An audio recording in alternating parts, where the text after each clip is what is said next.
వర్షాలైనా సరే తడుచుకుంటూ వెళ్ళిపోతారు.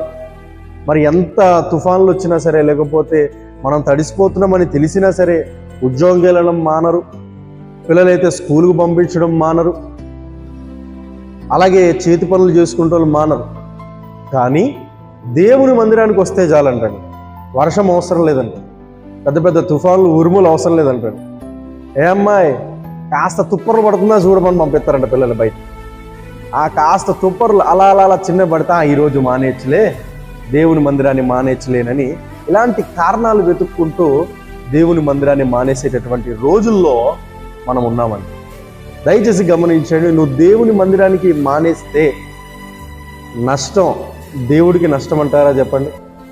నువ్వు దేవుని సన్నిధికి మానేస్తే ఆ సన్నిధిలో ఉన్న సేవకుడికి నష్టమా చెప్పండి? కాదండి. నువ్వు దేవుని సన్నిధి మానేస్తే నష్టం ఎవరికి అనంటే నీకే నష్టం.